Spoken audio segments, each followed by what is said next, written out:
राधे कृष्ण। पृष्ठभूमि के बाद अब हम भगवद गीता की भूमिका देखेंगे। भूमिका।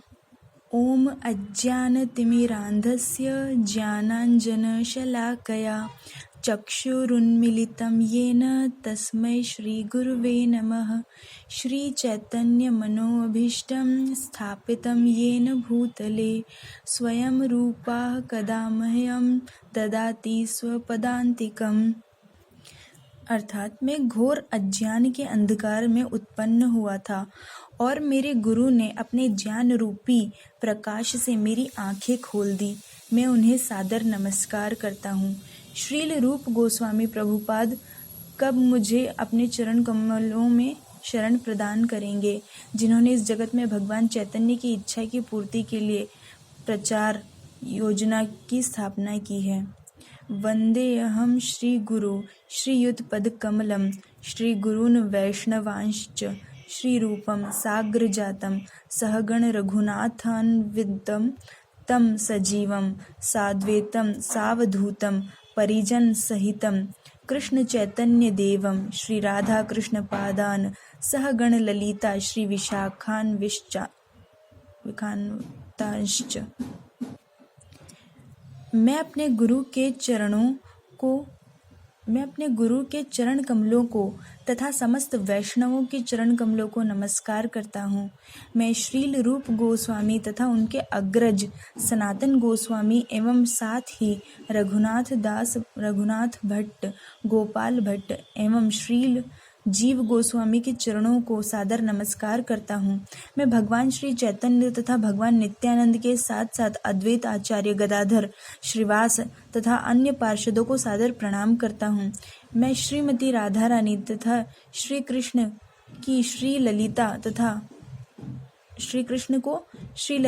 श्री विशाखा सखियों सहित सादर नमस्कार करता हूँ। हे कृष्ण करुणा सिंधु दीनबंधो जगतपते गोपेश गोपिका कांत राधा कांत नमोस्तुते। हे कृष्ण, आप दुखियों के सखा तथा सृष्टि के उद्गम हैं।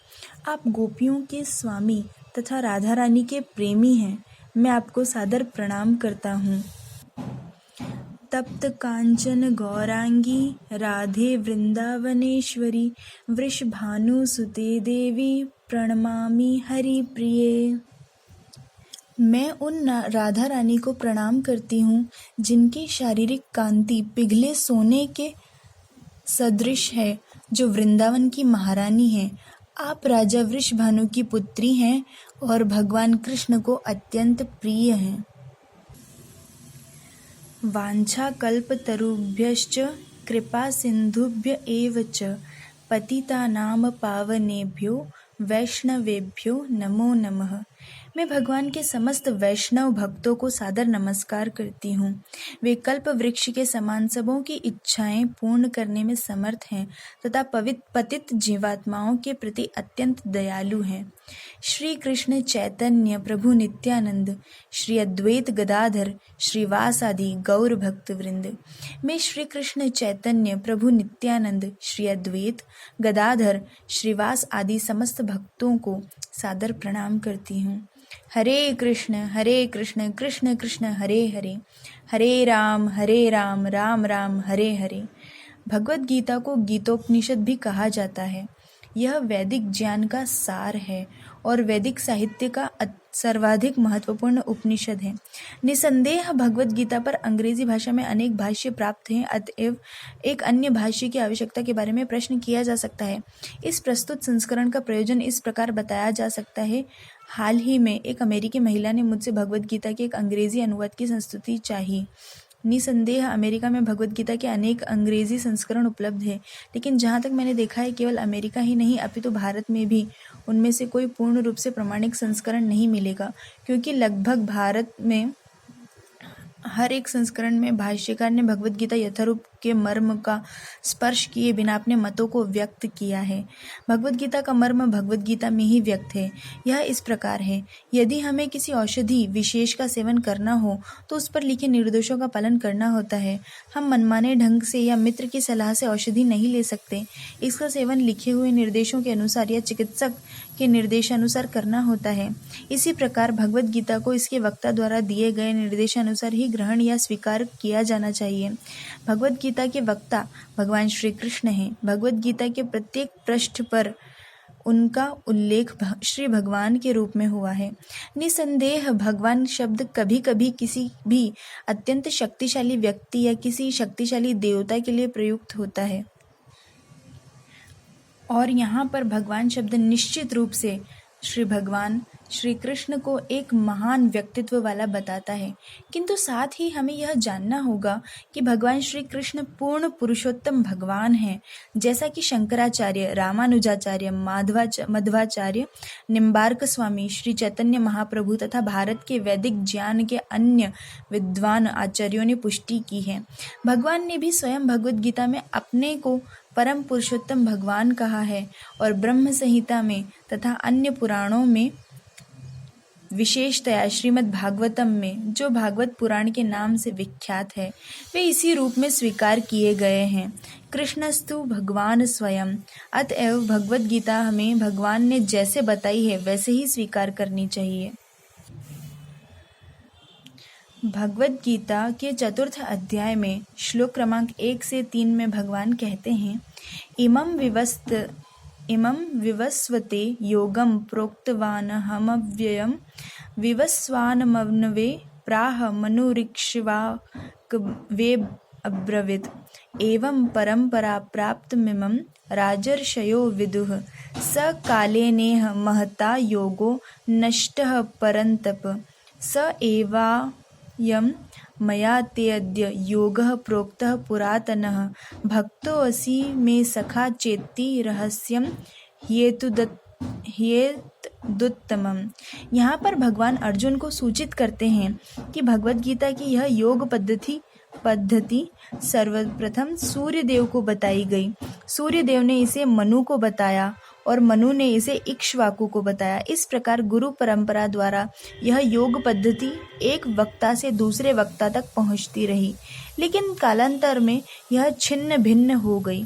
फलस्वरूप भगवान को इसे फिर से बताना पड़ रहा है, इस बार अर्जुन को कुरुक्षेत्र के युद्ध स्थल में।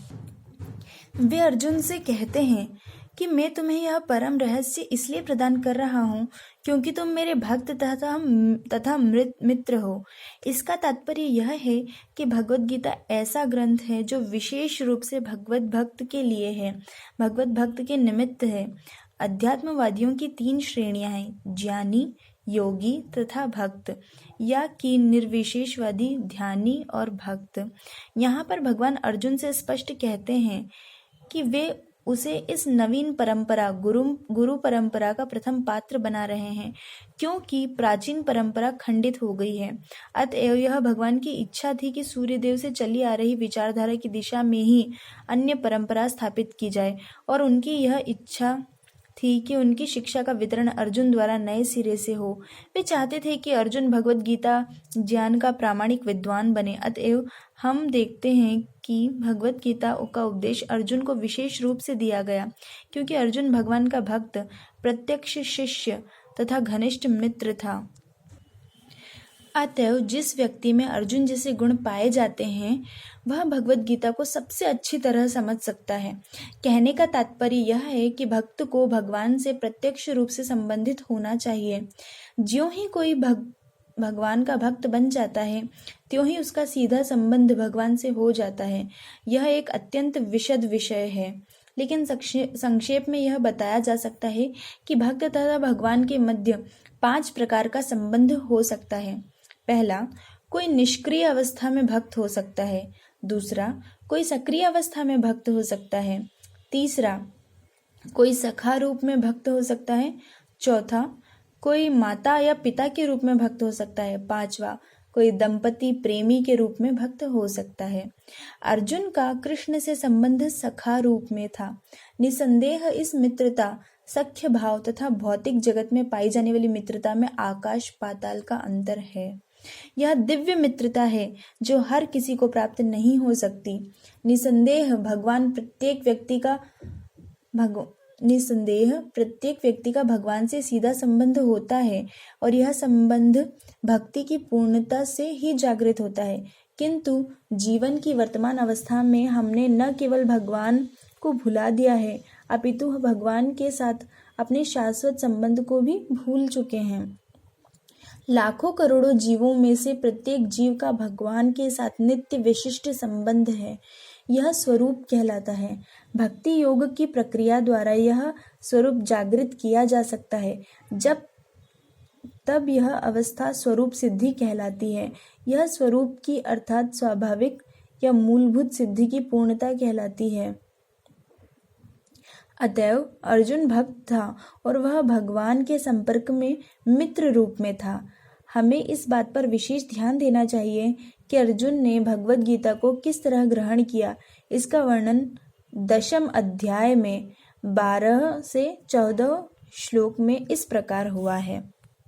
नारद, असित, देवल तथा व्यास जैसे समस्त महामुनि आपके विषय में इस सत्य की पुष्टि करते हैं और आप स्वयं मुझसे इसी की घोषणा कर रहे हैं। हे कृष्ण, आपने जो कुछ कहा है उसे पूर्ण रूप से मैं सत्य मानता हूँ। हे प्रभु, न तो देवता और न असुर ही आपके व्यक्तित्व को समझ सकते हैं। भगवान से भगवद गीता सुनने के बाद अर्जुन ने कृष्ण को परम ब्रह्म स्वीकार कर लिया। प्रत्येक जीव ब्रह्म है, लेकिन परम पुरुषोत्तम भगवान परम ब्रह्म है। परम धाम का अर्थ है वे सबों के लिए परम आश्रय या धाम है। पवित्रतम का अर्थ है कि वे शुद्ध हैं, भौतिक कल्मश से मुक्त हैं। पुरुषम का अर्थ है वे परम भोक्ता हैं। शाश्वतम अर्थात आदि सनातन। दिव्यम का अर्थ दिव्य, आदि देवम भगवान। अजम अजन्मा तथा विभुम अर्थात महानतम है। कोई यह सोच सकता है कि चूंकि श्री कृष्ण अर्जुन के मित्र थे, अतएव अर्जुन यह सब चाटुकारिता के रूप में कह रहा था। लेकिन अर्जुन भगवद गीता के पाठकों के मन से इस प्रकार के संदेह को दूर करने के लिए अगले श्लोक में इस प्रशंसा की पुष्टि करता है, जब वह यह कहता है कि कृष्ण को मैं ही भगवान नहीं मानता, अपितु नारद, असित, देवल तथा व्यास देव जैसे महापुरुष भी भगवान स्वीकार करते हैं। ये सब महापुरुष जो समस्त आचार्यों द्वारा स्वीकृत वैदिक ज्ञान का वितरण या फिर प्रचार करते हैं। अतएव अर्जुन श्री कृष्ण से कहता है कि वे जो कुछ भी कहते हैं उसे वह पूर्ण सत्य मानता है। सर्वमेत धृतम मन्ये, आप जो कुछ कहते हैं उसे मैं सत्य मानता हूँ। अर्जुन यह भी कहता है कि भगवान के व्यक्तित्व को समझ पाना बहुत कठिन है, यहाँ तक कि बड़े बड़े देवता भी उन्हें समझ नहीं पाते। अतएव मानव मात्र भक्त बने बिना भगवान श्री कृष्ण को कैसे समझ सकता है। अतएव भगवद गीता को भक्ति भाव से ग्रहण करना चाहिए। किसी को यह नहीं सोचना चाहिए कि वह कृष्ण के तुल्य है, न ही यह सोचना चाहिए कि कृष्ण सामान्य पुरुष हैं या कि एक महान व्यक्तित्व है। भगवान श्री कृष्ण साक्षात पुरुषोत्तम भगवान हैं। अतएव और भगवद गीता के कथनानुसार या भगवद गीता को समझने का प्रयत्न करने वाले अर्जुन के कथनानुसार हमें सिद्धांत रूप में कम से कम इतना तो स्वीकार कर लेना चाहिए कि श्री कृष्ण भगवान हैं और उसी विनीत भाव से हम भगवद गीता को समझ सकते हैं। जब तक कोई भगवद गीता का पाठ विनम्र भाव से नहीं करता है, तब तक उसे समझ पाना अत्यंत कठिन है, क्योंकि यह एक महान रहस्य है। तो भगवद गीता क्या है? भगवद गीता का प्रयोजन मनुष्य को भौतिक संसार के अज्ञान से उबारना है। प्रत्येक व्यक्ति अनेक प्रकार की कठिनाइयों में फंसा रहता है। जिस प्रकार अर्जुन भी कुरुक्षेत्र में युद्ध करने के लिए कठिनाई में था, अर्जुन ने श्री कृष्ण की शरण ग्रहण कर ली। फलस्वरूप इस भगवद गीता का प्रवचन हुआ। केवल अर्जुन वरन हम में से प्रत्येक व्यक्ति इस भौतिक अस्तित्व के कारण चिंताओं से पूर्ण है। हमारा अस्तित्व ही अनस्तित्व के परिवेश में है। वस्तुतः हमें अनस्तित्व से भयभीत नहीं होना चाहिए। हमारा अस्तित्व सनातन है, लेकिन हम किसी न किसी कारण से असत में डाल दिए गए हैं। असत का अर्थ उससे है जिसका अस्तित्व नहीं है। कष्ट भोगने वाले अनेक मनुष्यों में केवल कुछ ही ऐसे हैं जो वास्तव में यह जानने के जिज्ञासु हैं कि वे क्या हैं, वे इस विषम स्थिति में क्यों डाल दिए गए हैं, आदि आदि। जब मनुष्य को अपने कष्टों के विषय में जिज्ञासा नहीं होती, जब तक उसे यह अनुभूति नहीं होती कि वह कष्ट भोगना नहीं अपितु सारे कष्टों का हल ढूंढना चाहता है, तब तक उसे सिद्ध मानव नहीं समझना चाहिए। मानवता तभी शुरू होती है जब मन में इस प्रकार की जिज्ञासा उदित होती है। ब्रह्म सूत्र में इस जिज्ञासा को ब्रह्म जिज्ञासा कहा गया है, अथातो ब्रह्म जिज्ञासा। मनुष्य के सारे कार्यकलाप असफल माने जाने चाहिए यदि वह पर ब्रह्म के स्वभाव के विषय में जिज्ञासा न करे। अतएव जो लोग यह प्रश्न करना प्रारंभ कर देते हैं कि वे क्यों कष्ट उठा रहे हैं या वे कहाँ से आए हैं और मृत्यु के बाद कहाँ जाएंगे, वे ही भगवत गीता को समझने के सुपात्र विद्यार्थी हैं। निष्ठावान विद्यार्थी में भगवान के प्रति आदर भाव भी होना चाहिए। अर्जुन ऐसा ही विद्यार्थी था। जब मनुष्य जीवन के वास्तविक प्रयोजन को भूल जाता है तो भगवान श्री कृष्ण विशेष रूप से उसी उद्देश्य की पुनर्स्थापना के लिए अवतार लेते हैं। तब भी असंख्य जागृत हुए लोगों में से कोई एक होता है जो वास्तव में अपनी स्थिति को जान पाता है, और यह भगवत गीता उसी के लिए कही गई है। वस्तुतः हम सभी अविद्या रूपी बाघिन के द्वारा निगल लिए गए हैं, लेकिन भगवान जीवों पर, विशेषतया मनुष्यों पर कृपालु हैं। इसी उद्देश्य से उन्होंने अपने मित्र अर्जुन को अपना शिष्य बनाकर भगवत गीता का प्रवचन किया। भगवान श्री कृष्ण का पार्षद होने के कारण अर्जुन समस्त अज्ञान अविद्या से मुक्त था, लेकिन कुरुक्षेत्र के युद्ध स्थल में उसे अज्ञान में डाल दिया गया ताकि वह भगवान श्री कृष्ण से जीवन की समस्याओं के विषय में प्रश्न करे, जिससे श्री भगवान उनकी व्याख्या भावी पीढ़ियों के मनुष्यों के लाभ के लिए कर दें और जीवन की योजना का निर्धारण कर दें। तब मनुष्य तदनुसार कार्य कर पाएगा और मानव जीवन के उद्देश्य को पूर्ण कर सकेगा। भगवत गीता की विषय वस्तु में 5 मूल सत्यों का ज्ञान निहित है। सर्वप्रथम ईश्वर के विज्ञान की और फिर जीवों के स्वरूप सिद्धि की विवेचना की गई है। ईश्वर का अर्थ नियंता है और जीवों का अर्थ नियंत्रित। यदि जीव कहे कि वह नियंत्रित नहीं अपितु स्वतंत्र है तो वह पागल है। जीव सभी प्रकार से कम बद्ध जीवन में तो नियंत्रित है।